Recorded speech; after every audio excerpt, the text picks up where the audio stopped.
Eu queria convidar vocês a ouvirem o mantra de reverências a Krishna, como é apresentado tradicionalmente na ISKCON e foi introduzido por Prabhupada. Nós vamos ter a nossa discussão de hoje baseada na Bhagavad Gita. Então, para iniciar, eu queria recitar o mantra Om Namo Bhagavate Vasudevaya. Om Namo Bhagavate Vasudevaya. Om Namo Bhagavate Vasudevaya.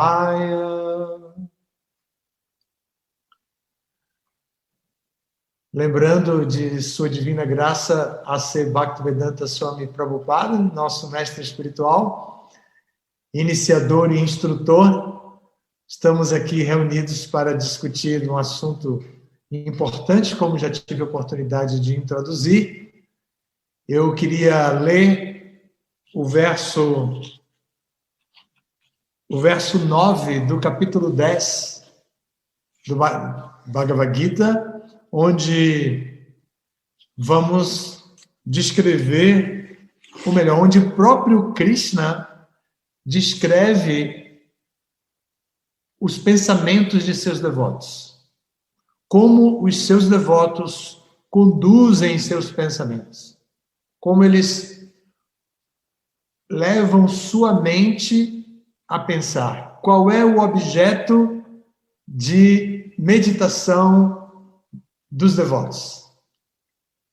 Então, o verso é famosíssimo porque ele é um dos 4 versos fundamentais da Bhagavad Gita. Entre os 4, ele é o segundo. E Krishna diz: Matchita matgata prana bodhayanta parashparam katayantas chamanityam tushanti cha ramanti cha.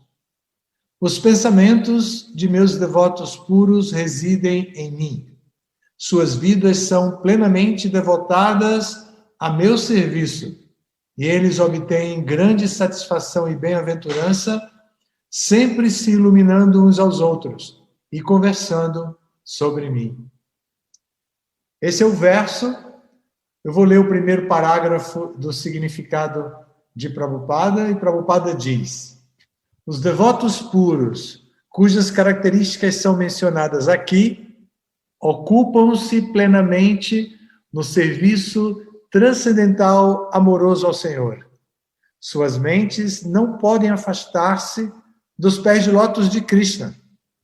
Eles só conversam sobre assuntos transcendentais. Os sintomas dos devotos puros são especificamente descritos neste verso. Os devotos do Senhor Supremo estão 24 horas por dia ocupados em glorificar as qualidades e passatempos do Senhor Supremo. De corpo e alma, eles vivem imersos em Krishna e têm prazer em reunir-se com outros devotos para falar sobre Krishna. Namo Vishnu Padaya Krishna Presthaya Bhutale Srimate Bhakti Vedanta Swami Iti Namine Namaste Saraswati Deve Gauravani Pracharine Nirvishesha Sunyavadi Vashatya Deshatari. A todos os 54 participantes, eu agradeço o prestígio de virem fazer parte dessa conversa de hoje sobre a meditação no Mahamantra Hare Krishna em diversas modalidades: Japa, Bhajan e Kirtan. Eu queria começar dizendo que a relação do devoto com o Mahamantra Hare Krishna é tão importante que Chaitanya Mahaprabhu apresenta isso no seu Chaitanya Charitamrita, e no Chaitanya Charitamrita, Haridas Thakur também que é o Acharya dos Santos Nomes, em conversa com um Brahmana, apresenta a importância do cantar do Mahamantra Hare Krishna, que ele próprio era um Acharya. E o cantar do Mahamantra Hare Krishna se desenvolve em nossas vidas em 3 diferentes fases. Quando nós rapidamente nos aproximamos do cantar do Mahamantra Hare Krishna, da prática de cantar, essa etapa é simplesmente a etapa de cantar o Mahamantra Hare Krishna. Ela é considerada ofensiva. Não, a etapa não é ofensiva, mas a fase que nós passamos é uma fase mista, em que nos interessamos pelo cantar dos santos nomes, mas ainda assim cultivamos o intenso desejo de felicidade material. E a busca pela felicidade faz com que a nossa experiência com os santos nomes seja, então, considerada como contaminada, digamos assim, para usar uma palavra muito forte, especialmente nessa época de pandemia. Mas nesta fase, o devoto entra de cabeça e canta mesmo. Ele canta e, por se associar com o método de cantar, o devoto desenvolve interesse e purifica o seu coração, purifica os seus interesses, porque ele desenvolve interesse por cantar e ouvir o Mahamantra Hare Krishna, e ele purifica o seu coração de outros desejos materiais que não combinam com o cantar do Mahamantra Hare Krishna. Alguns desejos, a princípio, até combinam, mas tem alguns desejos que não combinam de jeito nenhum. Na fase inicial, nós entramos com todo tipo de desejo, mas na segunda fase, a fase em que começamos a nos purificar, além de cantar, ficamos ligados no que é favorável e no que é desfavorável, que é chamada a fase de Namabhasa. Nessa fase que estamos, confusos, nós já não estamos mais deliberadamente buscando pela felicidade. Porém, os velhos hábitos, a propaganda externa que está dentro do meio ambiente, nos leva a cultivar desejos materiais, ainda que não seja uma atitude deliberada de nossa parte.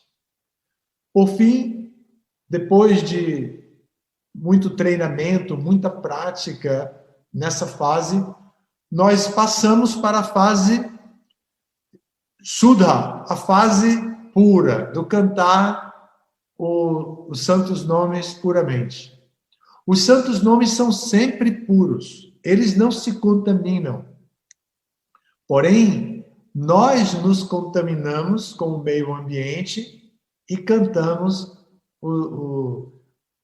os santos nomes em uma condição contaminada. Olha só, todos os acharyas que descrevem a importância do cantar o Mahamantra Hare Krishna explicam sobre essas 3 fases. Mesmo a nossa editora no Brasil, a BBT, e a editora internacional, que produziu muitos livros já de devotos contemporâneos que falam sobre os santos nomes, eu fiz uma rápida consulta nesses livros e todos mencionam essas 3 fases. Então, evidentemente, que eu, desejando seguir os passos desses devotos, comecei a nossa conversa de hoje falando dessas 3 fases importantes da nossa relação com o cantar dos santos nomes. No Brasil, nós temos um devoto brasileiro que já publicou um livro sobre esse assunto, japa. O nome desse devoto é Radhanatha Das. Ele é discípulo de Hridayananda Maharaj, é um devoto muito antigo, da geração dos anos 80, e eu tive a oportunidade de conviver com ele em Nova Gokula, quando tanto ele quanto eu morávamos lá. Ele trabalhava na BBT como tradutor e sempre foi muito estrito, dedicado ao cantar da japa, e sempre falou sobre esse assunto. Agora, ele publicou um livro. Está na minha lista dos livros que eu devo ler, mas ainda não cheguei lá. Tentei fazer isso rapidamente esses dias para me preparar para falar com vocês já atualizado, mas não foi possível. E também tem uma devota, entre todos que eu vi, tem uma devota que é Urmila, discípula de Prabhupada, uma devota muito experiente, que também tem título acadêmico de doutora, e ela escreveu um livro que foi traduzido para o português já e produzido por nossa editora. O livro dela é A Perfeição do Cantar. O subtítulo é Desabrochando o Lótus da Bem-aventurança. Imagine, na fase contaminada, na fase em que nós cantamos contaminadamente, nós estamos buscando por felicidade. A felicidade material nem se compara com a bem-aventurança transcendental. Porém, é a versão pervertida, é a ideia pervertida da verdadeira bem-aventurança, da verdadeira felicidade.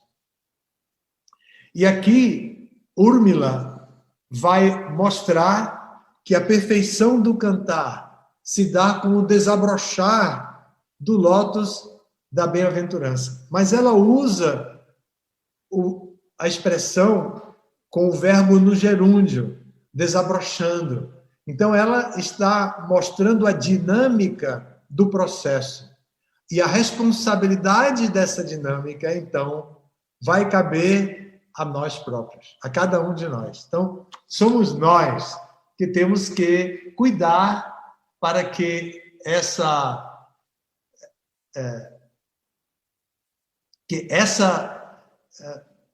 experiência produza o completo desabrochar do lótus. Então, se nós já sabemos que Krishna, em seu Bhagavad Gita, diz que os pensamentos de seus devotos puros vivem nele, que as vidas deles, dos seus devotos, são plenamente devotadas ao serviço a Krishna.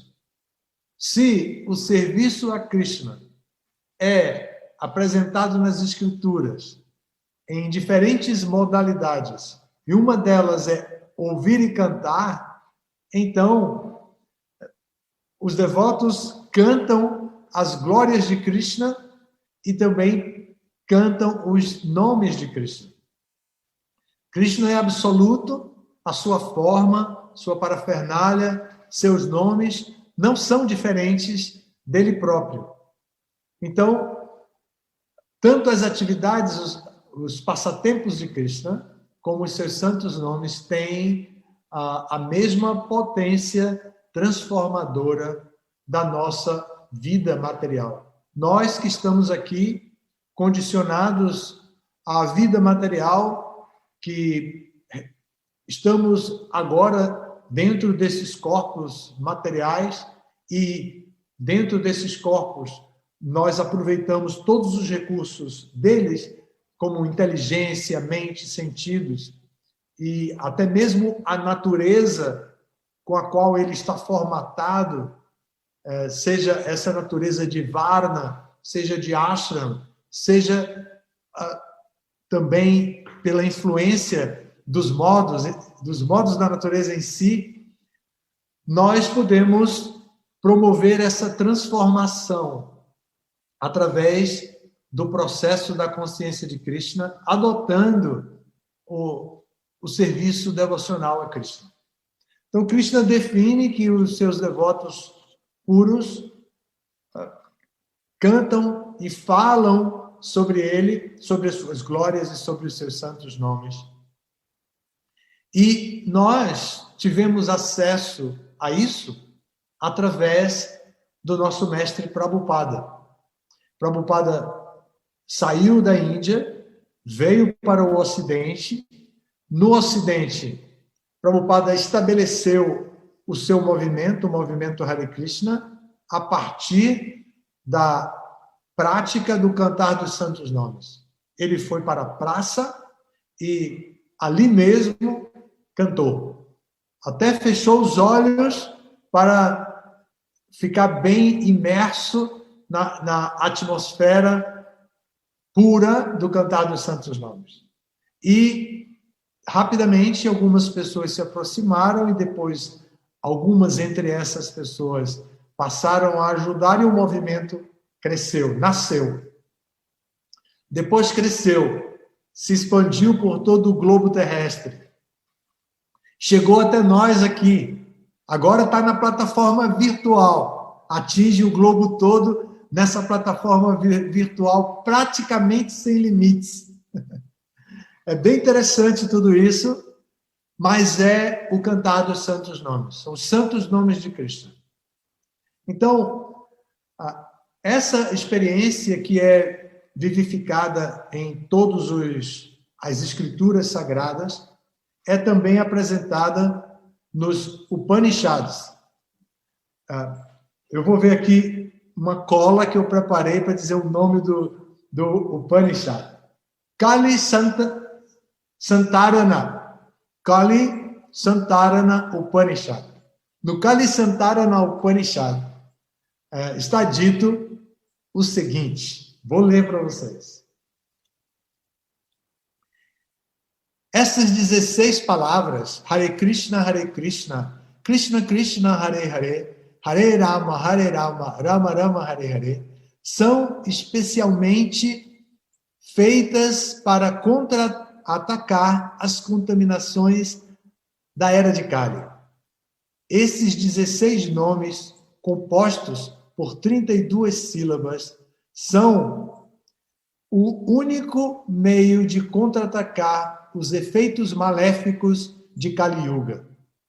Após pesquisar através de toda a literatura védica, olhem isso, após pesquisar através de toda a literatura védica, a pessoa não poderá encontrar um método de religião mais sublime para esta era do que o cantar do Hare Krishna. Kali Santarana Upanishad. Isso é espetacular para nós que ouvimos o cantar do Mahamantra, nos atraímos, começamos a cantar e agora podemos buscar essas referências para fundamentar a nossa prática, nos dar mais segurança, confiança, fé, determinação, coisas que são especialmente importantes na prática de cantar, na prática de Bhakti Yoga. Então, o cantar do Mahamantra Hare Krishna pode ser praticado assim por japa, que é através de um rosário, e eu trouxe o meu aqui para mostrar para aqueles que são mais novos e ainda não estão chegando, algum visitante que aceitou o convite de primeira vez. Então, este é o rosário. Ele tem 108 bolinhas como essas. E em cada bolinha dessa, nós cantamos as palavras que o Kali Chantarana Upanishad recomenda. Hare Krishna, Krishna Krishna, Hare Hare, Hare Rama, Rama Rama, Hare Hare. E passamos para a seguinte. E assim vamos por 108 bolinhas, 108 contas deste rosário. Evidentemente, a prática é ouvir e cantar. Então, nós devemos cantar e levar o nosso sentido da audição para ouvir. Assim como o tato está tocando as contas e também pode nos dar segurança, pode nos dar uma experiência até mais lúdica na experiência de cantar, o ouvir é sumamente importante. Então, devemos cantar e ouvir. E vamos cantando e vamos colocando a nossa mente para escutar o Mahamantra Hare Krishna e vamos concentrando a nossa mente na prática de dharana, um dos processos de Ashtanga Yoga, cujo objetivo último é Samadhi. Então, concentramos a nossa mente e entramos em meditação, dhyana, apenas ouvindo e cantando, e deixando que a nossa mente não disperse, não vá para outros lugares, que fique ali, naquele exato momento, com aquela única atividade. Será que isso é fácil? Não é. Não é. E o bhajan é um pouco mais fácil, no sentido de que o som é produzido por outros, e tem instrumentos musicais, e tem outras pessoas. Então nós ouvimos, e aí a nossa postura física fica mais formal do que na japa, que não tem observadores, nós estamos cantando sozinhos.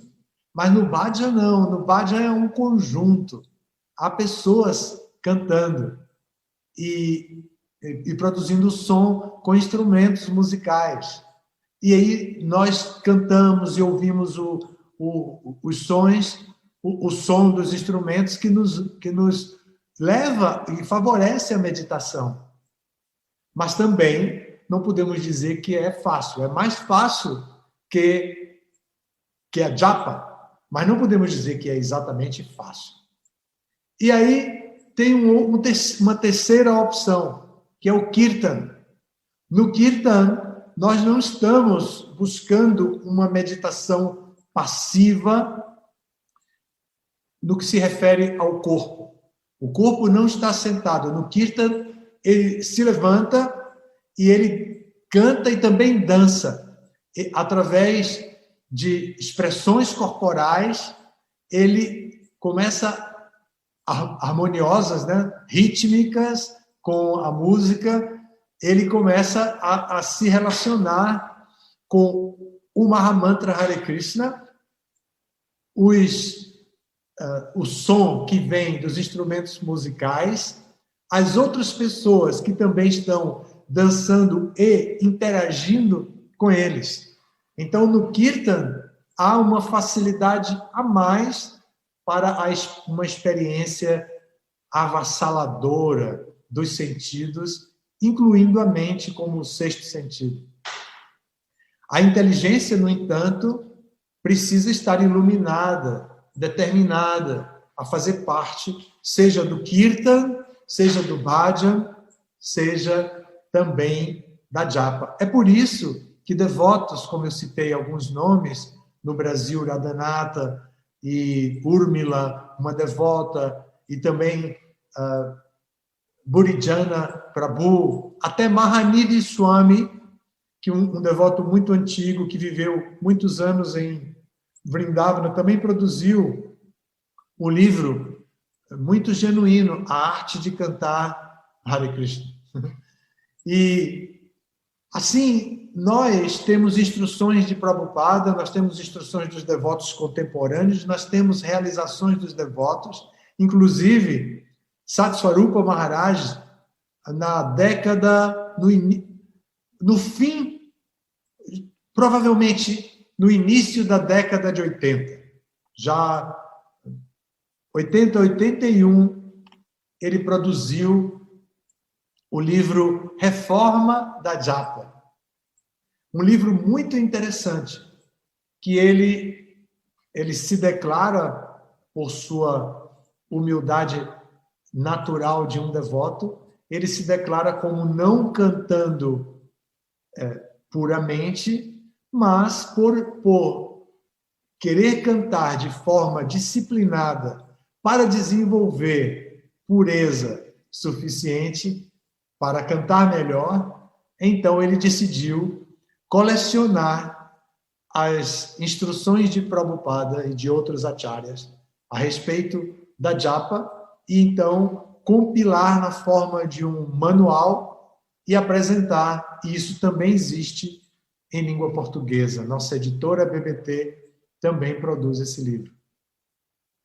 Assim, nós temos muitas informações tradicionais e também informações contemporâneas de como cantar melhor.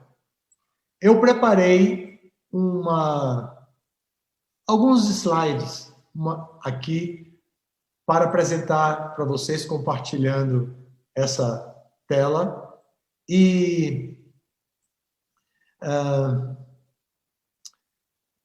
é mais focado na japa, porque é um trabalho que eu fiz baseado no livro de Burijana, que é um devoto professor que foi instruído diretamente por Prabhupada para ensinar os livros, e ele, por ser um professor e ter vocação para isso, ele tem uma didática com a qual eu me identifico muito. Então, eu gosto de ler o que ele produz, eu gosto de ouvir as palestras que ele dá, e esse livro é muito interessante. Eu fiz um trabalho sobre esse livro há um tempo atrás, e agora, para falar para vocês, eu preparei esse grupo de slides, apenas 9 slides, e que apresentam 9 chaves para cantar melhor.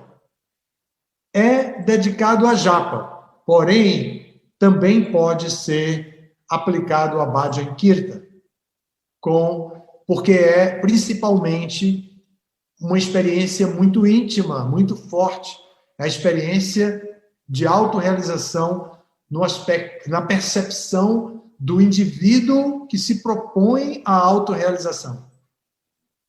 Ele se inspirou no Sikshastaka, que são as 8 instruções de Chaitanya Mahaprabhu, deixadas por escrito, mas eu não vou fazer um comentário muito profundo sobre esse assunto, vou apenas ser muito objetivo, dando as 9 chaves. Tá bem? Vamos tentar, então, compartilhar. Deixa eu ver o que é que eu faço aqui. Acho que eu consegui. Nem precisei pedir ajuda de Nileshwari. Bem, a primeira tela é apenas o título para informar 9 chaves para cantar melhor.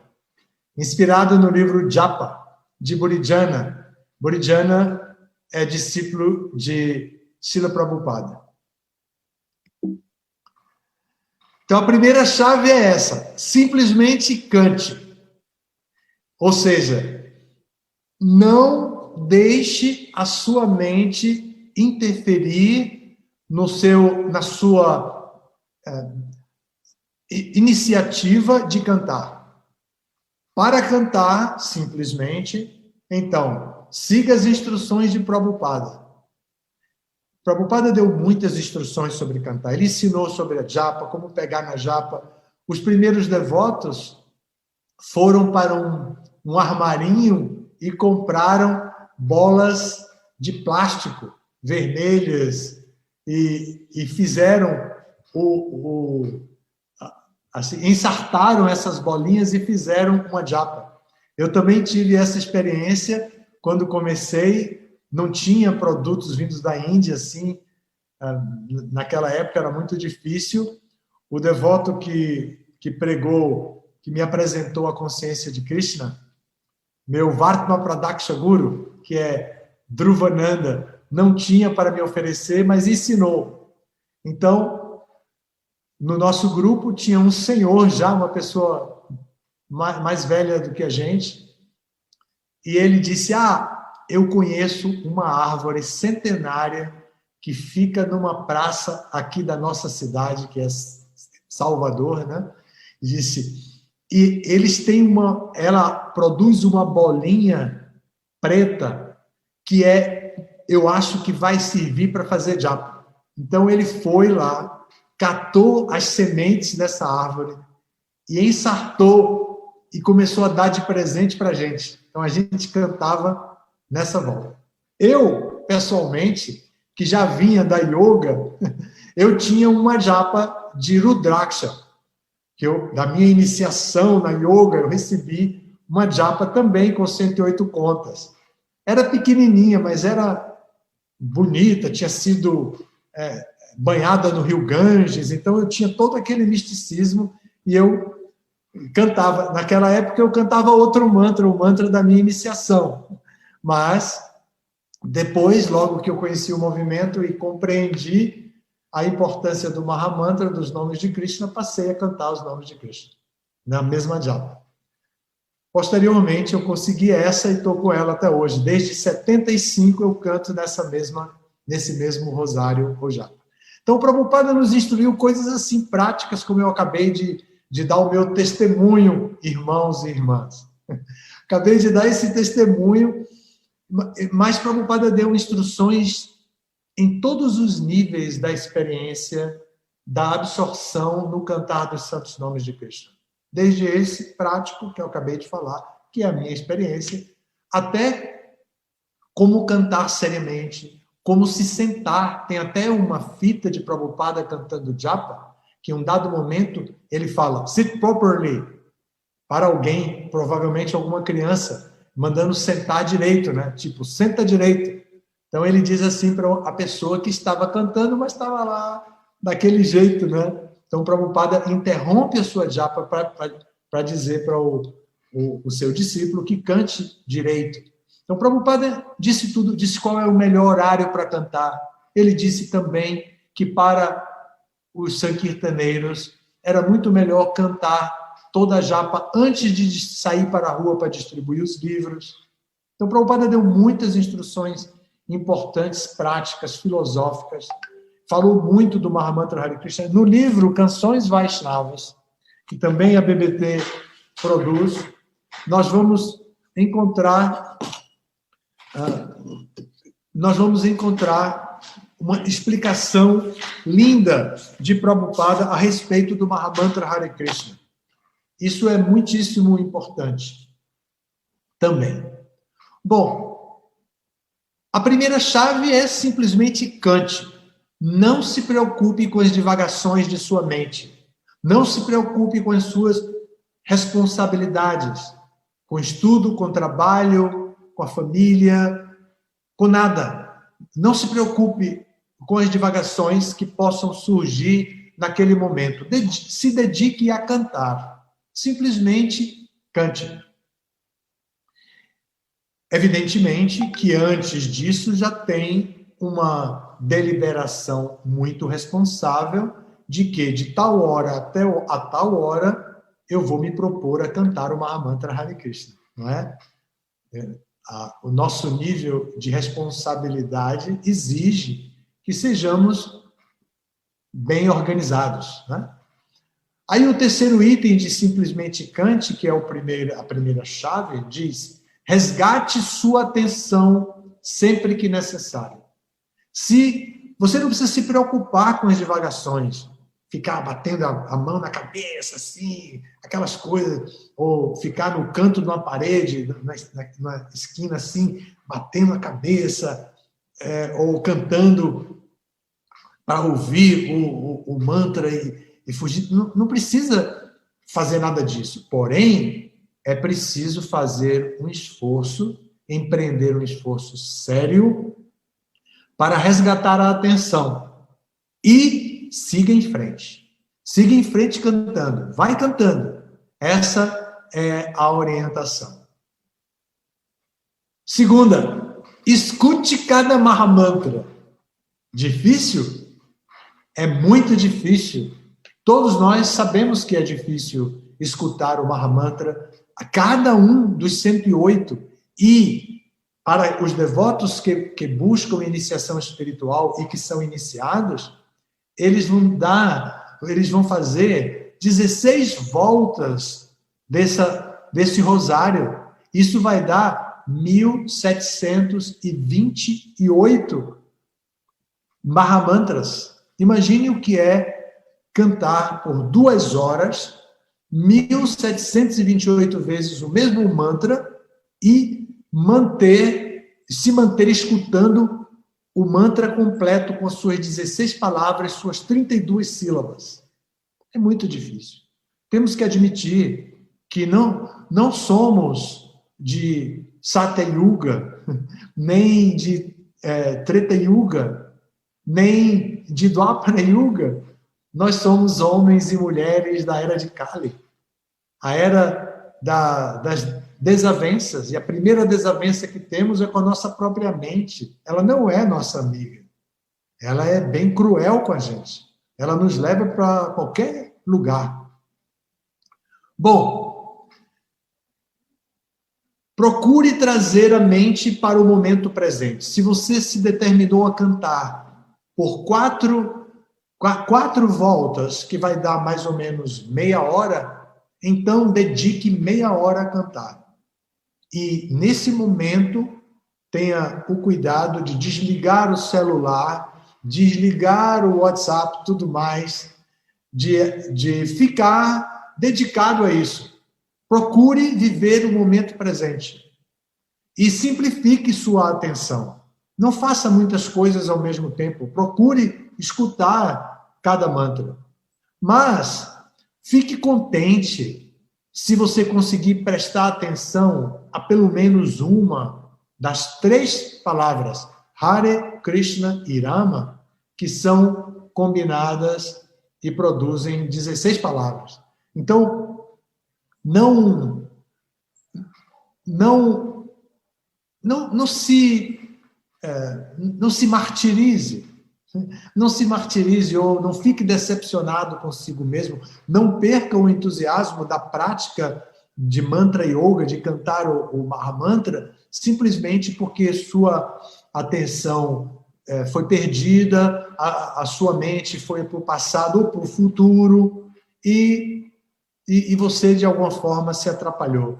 Não, fique contente. Eu ouvi um Mahamantra inteiro, eu ouvi só a parte do Mahamantra de Krishna, ou então eu ouvi a parte do Mahamantra de Rama. Fique contente com uma única palavra que seja. E siga em frente. Agora começa a ficar um pouco mais exigente, porque agora vai exigir do cantor uma virtude dos seus recursos psicológicos. Agora, a pessoa tem que ter atenção, não é? Como já foi dito. Primeiro tem que ter disposição, depois atenção, e agora é um pouco mais exigente. Essa chave diz para você invocar a sua determinação. Estabeleça uma ordem para a sua mente. O nome dessas ordens, em sânscrito, é Sankalpa. E aqui tem alguns exemplos, 4 exemplos. A pessoa pode pensar, agora que eu vou cantar o Mahamantra, tudo que tenho a fazer é escutar apenas um Mahamantra. Pode escrever isso num cartazinho, colocar em alguma parte da parede, emoldurar, colocar em cima da sua mesa. Tudo o que eu tenho a fazer é escutar apenas o Mahamantra. É uma ordem para a sua mente. É um sankalpa. Ele consegue modificar e regular a função da sua mente de acordo com a ordem que ela recebe. Outro exemplo é uma coisa de cada vez. Então, começou a ficar nervoso, agitado, preocupado. Uma coisa de cada vez. Eu tenho que estar no momento presente. O momento presente é o momento da japa. Então, uma coisa de cada vez. Outro. Agora é hora da japa. Põe o cachorrinho, seu pet, para ficar na área de serviço, põe o seu gatinho para lá, nada de ficar alisando o gatinho, ficar brincando com o cachorro, enquanto está cantando japa. Agora é hora da japa. Então, vai cantar japa. Ou, agora é hora do bhajan, é hora do kirtan. É tão interessante que, às vezes, atualmente, com a pandemia, trabalhando assim, de maneira remota, em home office, a gente vê que, às vezes, a gente faz parte de uma reunião e observa que, em plena reunião, aparece um gato na tela, e a pessoa que está na reunião com a gente pega o gato, até apresenta a gente, aqui está Clotilde, inventei o nome agora, aqui está ela, é linda, não sei o quê, e a gente ainda tem que dar risada, apreciar a beleza, que é bonitinho mesmo, ver que é bem cuidado, que está gordinho, mas na hora da japa, a gente tem que entender que esses hábitos criados pela intimidade com o meio ambiente precisam ser regulados. O bhajan também, não é? E o kirtan também. Outro sankalpa muito interessante é depois da japa. Isso pode até fazer uma camiseta ou um escudo assim e colocar depois da japa. E quando se vem alguém falar com você, você vira a camiseta assim e mostra. Aí está lá escrito, depois da japa, ou seja, não me perturbe. Isso é determinação. E você vai fazer isso de acordo com a sua experiência. É uma volta. Lembrem que o objetivo é entrar em meditação. Algum esforço, alguma disciplina é necessária ser feita para que essa meditação ocorra. Nesta era, não temos facilidade para a meditação. Bom, vamos para a chave número 4. Vem para cá. Isso é uma mensagem da Bhagavad Gita, capítulo 6, verso 26. E é Krishna quem diz vem para cá. Olha como ele diz com outras palavras. Sempre que a mente divague, devido à sua natureza instável e inconstante, deve-se com certeza coibi-la e trazê-la sob o controle do eu. O verso em sânscrito que os devotos apreciam muito é Yato yato nischalati manaschanchalam astiram tatastato niyamyaitat atmanieva vasham mayet. Sempre que a mente divague, porque ela tem essa natureza instável e inconstante, o praticante de japa, o praticante da meditação em mantra yoga, deve, sem dúvida alguma, coibi-la e trazê-la sob o controle do eu. Essa experiência de coibir a mente é importante para a gente, porque não é apenas com o cantar do Mahamantra, mas em muitas circunstâncias a gente desliga o telefone, a gente desliga quando a gente quer assim relaxar, descansar ou qualquer outra atividade que exige intimidade consigo mesmo ou às vezes com outra pessoa, a gente diminui as influências externas. Então, agora é hora de fazer a mente também se submeter a grande importância da prática de yoga. E assim, manter a mente sob o controle do eu. O eu é o Atma.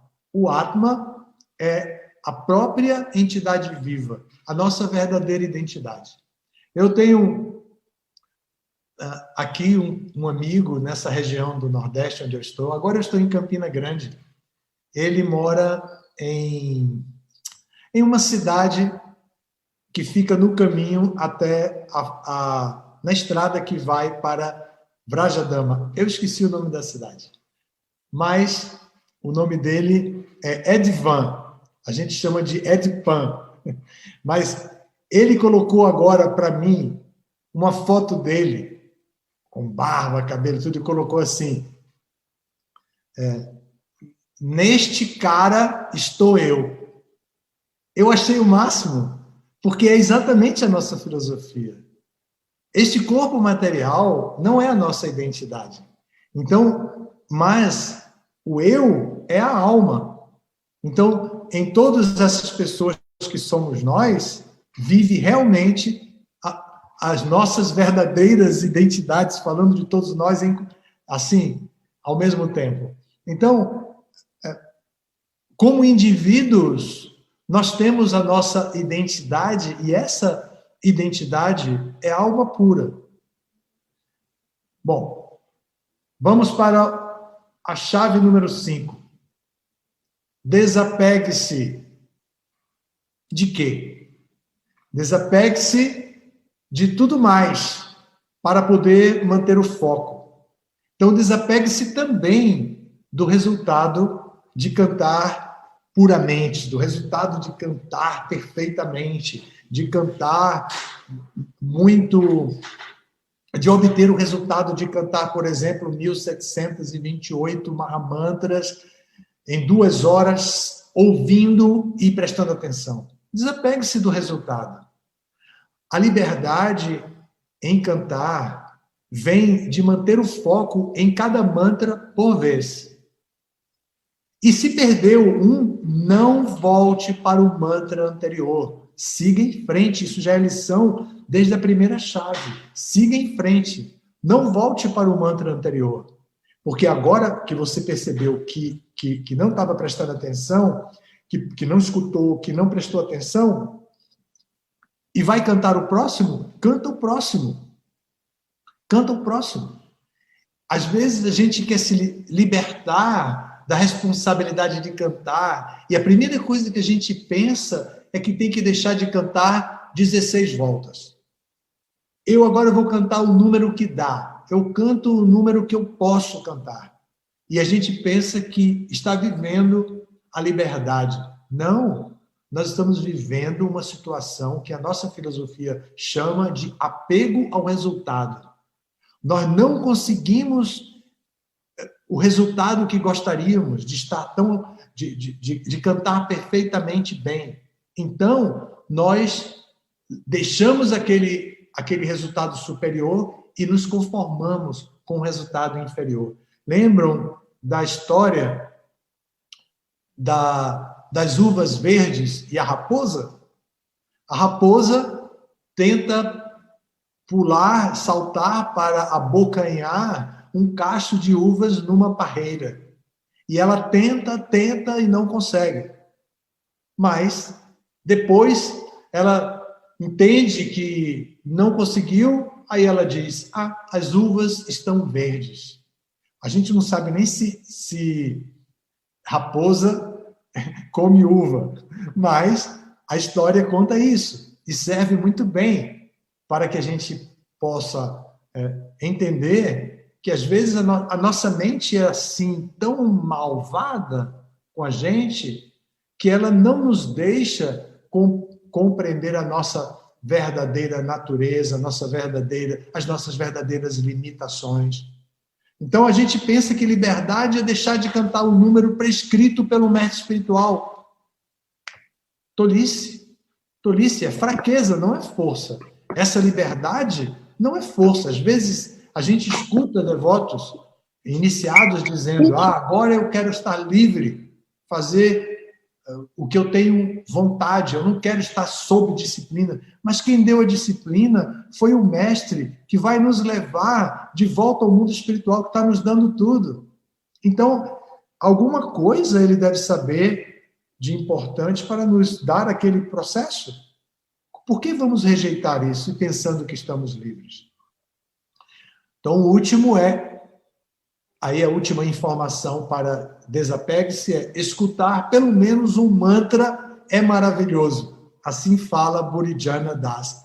Imagine o que é cantar 1728 vezes e admitir, não escutei quase nada, mas um mantra eu escutei.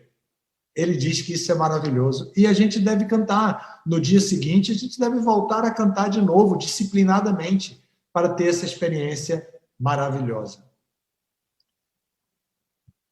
Chave número 6. Negligencie sua mente. Olha só que instrução duvidosa, porque não é a base de Bhakti Yoga. A base de Bhakti Yoga é ocupar mente, sentidos e inteligência em atividades lúdicas do serviço devocional e não negligenciar a mente, fazer a mente se calar. Não é bem a nossa linha. Mas, se você quer cantar mesmo, vai precisar fazer isso em certo nível. Em certo nível, será necessário negligenciar as exigências de sua própria mente. Isso é diferente do Vipassana budista. Aí tem a palavra diferente, apareceu para vocês como deferente. Tem outro significado, mas eu quero dizer diferente da Vipassana budista. E dá resultados semelhantes. Porém, dá resultados semelhantes. Qual é o resultado? Apartar a mente do estímulo dos sentidos. Esse é o detalhe que nos deixa confortáveis para praticar a negligência às exigências da mente. É apartar a mente do estímulo dos sentidos. Existe uma hierarquia em nossa estrutura de ação. A primeira de todas a primeira de baixo para cima é a própria natureza material chamando, tipo luz neon mandando mensagens. A segunda, que é a natureza material, a natureza morta, a natureza inerte. A segunda plataforma é a plataforma dos sentidos, que captam as mensagens do meio ambiente. Então, ela capta a mensagem os sentidos captam as mensagens. E o que ele faz com essas mensagens captadas? Manda para a estrutura hierarquicamente superior aos sentidos, que é a mente. Então, a mente, imediatamente, faz um projeto com vários planos. Plano A, plano B, plano C, plano D, plano Z. Ela faz os projetos e manda para a inteligência. A inteligência consulta a sua sabedoria, o seu conhecimento. E, de acordo com o conhecimento, a inteligência pensa. Porque acima da inteligência tem a alma, o cara que está dentro desse corpo, Então, acima da inteligência está a alma, mas a inteligência quer consultar a alma. E acontece que ela não tem muita informação sobre a alma. As informações que ela tem são sobre as suas necessidades, os seus apegos, os seus amores, o seu conhecimento material da ciência, do que for a sua relação com o meio ambiente, e tudo isso está personalizado para ela, para a inteligência, na forma de uma estrutura fake, a estrutura do falso ego. Então, a inteligência quer consultar a alma, mas encontra o falso ego. Consulta o falso ego pensando que está consultando sua verdadeira autoridade. e autoriza um plano, seja ele A, B, C, D, para a mente, e a mente implementa o seu plano com os sentidos, que aborda a natureza material e manipula ou manuseia a natureza material de acordo com o que foi autorizado por quem? Pelo ego falso. Não foi pela alma. Então, mas no Vipassana budista, que faz o exercício para separar a mente dos sentidos, viver experiências diferentes entre a mente e o sentido, aqui a gente faz de uma maneira um pouco diferente, mas o resultado é esse mesmo. A mente fica apartada dos estímulos que os sentidos mandam. Por fim, observar a mente ajuda a mantê-la mais calma, ajuda a levá-la para a Sattva Guna. E a Sattva Guna é a plataforma onde se produz conhecimento, é a oficina do conhecimento, é Sattva Guna. A ferramenta usada na oficina do conhecimento é o modo da bondade. Então, o modo da paixão nos leva a uma frustração, não é? E o modo da ignorância não nos leva a lugar algum. Mas o modo da bondade nos leva à felicidade, nos leva ao conhecimento. Então, se a mente fica em Sattva Guna, tem a tendência a fazer os planos A, B, C, D baseado nesse conhecimento. E quando chega na inteligência, já chega de uma maneira muito assim, discriminada, e a inteligência aprecia o esforço da mente em apresentar planos que sejam favoráveis para a pessoa e também para a sociedade humana. Bom, 7, pratique a humildade técnica. O Sikshastaka fala de humildade. O terceiro verso do Sikshastaka fala de humildade. Ser mais humilde que a palha na rua. Mas o que é ser humildade? O que é ser humilde? O que é humildade? Bodhidharma arrisca um conceito, ele diz: humildade é o resultado natural do desejo sincero de avançar em consciência de Krishna. Então, nós podemos praticar a humildade técnica. Nós não somos humildes de carteirinha, mas nós sabemos agora o que é ser humilde. Então, vamos procurar atuar com os nossos desejos, cultivando sinceridade e seriedade para avançar em consciência de Krishna. Isso, aplicado ao cantar da japa, bhajan e kirtan, significa seguir as instruções que levam ao aprimoramento desse cantar. Depois, Krishna atende os pedidos humildes. Isso significa, já no verso número 7, que podemos pedir ajuda. Socorro, Krishna. Eu preciso de ajuda para controlar minha mente, para poder ouvir o Mahamantra, Hare Krishna, para ouvir os 1728, eu quero só 28. Aí alguém pode dizer, eu quero ouvir pelo menos 8, Krishna. E alguém pode dizer, eu vou seguir a asserção otimista de Bodhidharma, de que pelo menos um já é maravilhoso. Então, Krishna, eu lhe peço aqui que, através dessa oração espontânea, mais baseada nas instruções de como se dirigir ao Senhor, que se for o seu desejo, por favor, por misericórdia, me ajude a ouvir pelo menos um Mahamantra perfeitamente. Então, Krishna ouve os pedidos humildes. E qual é a resposta de Krishna para esse pedido humilde? Seja ele qual for o pedido em relação ao avanço espiritual, Krishna faz brotar dentro do coração do devoto o desejo de buscar refúgio em Krishna. Porque a atitude de orar, Vandana, que é um tipo de serviço devocional autorizado, essa atitude é uma atitude de buscar refúgio. Então, Krishna faz brotar esse desejo de buscar refúgio. Sem o desejo de buscar, a pessoa não vai buscar refúgio, ou vai buscar influenciada por outras razões externas. Por fim, aqui, a quarta instrução para praticar a humildade técnica é não tentar entender os planos de Krishna. Não adianta, isso nem é um plano Vaishnava, nem é um comportamento Vaishnava. Às vezes a gente diz, vamos ver quais são os planos de Krishna. Ou então a gente comenta, não dá para entender os planos de Krishna. É verdade, não dá para entender. Nós nos rendemos a Krishna. Nós aceitamos a iniciação espiritual dentro da corrente de sucessão discipular que começa com Krishna.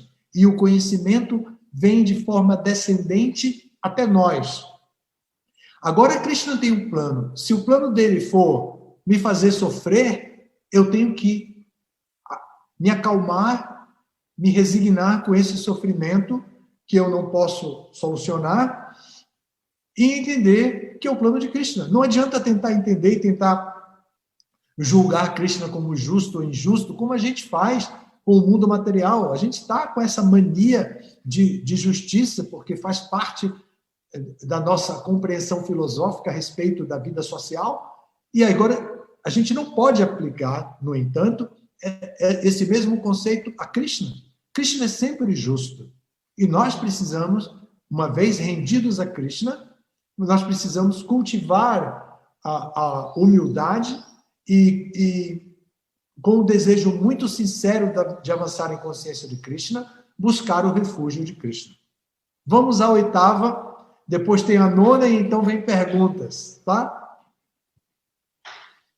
Busque o refúgio dos santos nomes. Viram só? A gente foi falando do refúgio. A nova chave é essa. Acho que Soraya precisa desligar o som. Bom, busque refúgio nos santos nomes. Então, a gente deve buscar refúgio em Krishna, mas a encarnação de Krishna para a era de Kali é a encarnação dos santos nomes. Então, vamos buscar refúgio nos santos nomes. E porque Krishna é absoluto, ele não é diferente dos seus santos nomes. Então, vamos buscar refúgio. Aqui tem 3 informações. Permaneça dependente da misericórdia de Krishna. Não se desespere, não perca o entusiasmo, não perca a coragem, não perca a determinação. Se mantenha dependente da misericórdia de Krishna. Continue orando. Lembra que na chave número 7, a gente busca abrigo, busca orar a Krishna? Continue orando aos santos nomes. Por fim, jamais perca a noção do Sadhya Gaudiya Vaishnava. Sadhya é o objetivo. O objetivo se alcança através de uma técnica. A técnica se chama sadhana. O objetivo se chama sadhya. Gaudiya Vaishnava se refere à nossa tradição. Vaishnava, que é a tradição que vem de Vishnu Krishna, e Gaudiya, que vem de Chaitanya Mahaprabhu. Então, nunca devemos perder a noção do objetivo que Chaitanya Mahaprabhu nos deu, que é, qual é esse objetivo? Krishna Prema Bhakti, amor puro por Krishna. Então, o amor puro por Krishna é o nosso objetivo. Se durante o cantar a gente fica pobre, ou a gente fica doente, ou a gente perde o amor, qualquer coisa que doa no fundo do nosso coração, a gente vai tentar passar por essa fase. A gente vai resolver de acordo com o nosso potencial de lidar com a realidade do mundo. Mas nunca podemos perder a noção do Sadhya Vaishnava, do objetivo. Qual é o foco? Nunca podemos perder a noção de que o que precisamos desenvolver, no final das contas, é Krishna Prema Bhakti, amor puro por Krishna.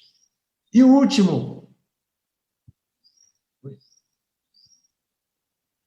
confie na misericórdia de Krishna. Um dos requisitos dados para se alcançar Krishna. Está no Chaitanya Charitamrita, também está no Sharanagati de Bhaktivinoda Thakur, no livro Sharanagati, é confiar em Krishna. Então, confiar na misericórdia de Krishna. Quer cantar Hare Krishna? Confie na misericórdia de Krishna. Confie que Krishna vai lhe dar capacidade de ouvir 1728 vezes perfeitamente. E enquanto ele não dá, continue investindo fé, continue sincero, continue sério, através de seguir as ordens do mestre espiritual, as 16 voltas. Mantenha a esperança e nunca deixe de se sentir amado por Krishna. É muito importante compreender como Krishna nos amou e nos ama. Isso nós podemos compreender de maneira filosófica quando vemos que Krishna, no mundo espiritual, em Goloka Vrindavana, se expande nas 4 expansões, depois ele vai se expandindo, se expande nos 3 Vishnus, depois ele se expande entrando em cada universo, depois ele se expande entrando no coração de cada indivíduo, depois ele se expande na forma do mestre espiritual, e o mestre espiritual prega e mostra suas instruções, escreve livros e faz uma instituição para congregar pessoas. Isso tudo vem do amor de Krishna. Nós não podemos jamais nos sentir abandonados por Krishna, porque estamos dentro da criação de Krishna. Aqui tem uma postura, aqui tem uma informação positiva. Sentir-se amado por Krishna. Fim. Acabou o compartilhamento de tela.